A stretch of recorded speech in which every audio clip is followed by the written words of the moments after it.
Phoenix Books presents Duane's Depressed, a novel, the third book in the Last Picture Show trilogy, written by Pulitzer Prize-winning author Larry McMurtry. This unabridged performance by Joe Barrett is copyright 2016 Phoenix Books. It has been digitally remastered from the original 1999 New Star Media sound recording.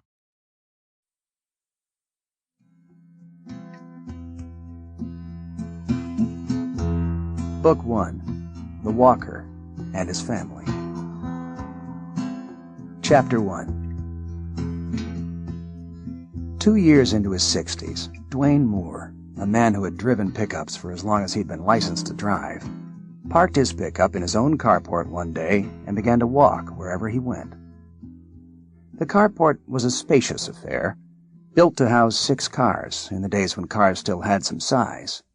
Now that cars had been miniaturized, as had horses, the carport could accommodate 10 vehicles, and might have accommodated as many as a dozen if the vehicles had been parked with some care.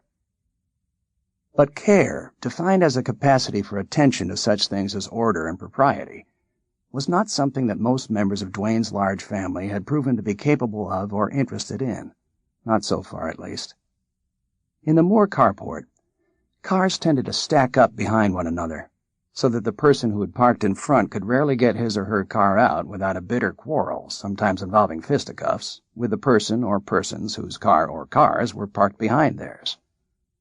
In fact, and it was a fact that had vexed Duane for years, the spacious carport mainly housed a collection of junk: welding tools, old golf clubs, fishing equipment, baby carriages whose tires had been flat for several years, couches and chairs that had stalled somehow on their way to the upholsterer, and towering pyramids of objects acquired by Carla or one of the girls at garage sales, department stores, swap meets, or discount malls, objects that had evidently fallen in their purchasers' esteem before they could even get into the house, though the house, too, contained comparable pyramids of objects that had made it through the doors, but not much farther.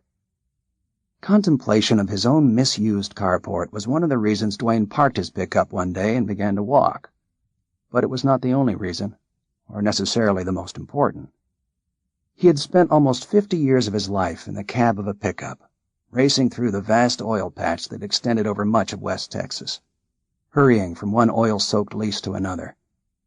But now he was 62, and the oil game had lost its thrill, the chase its flavor.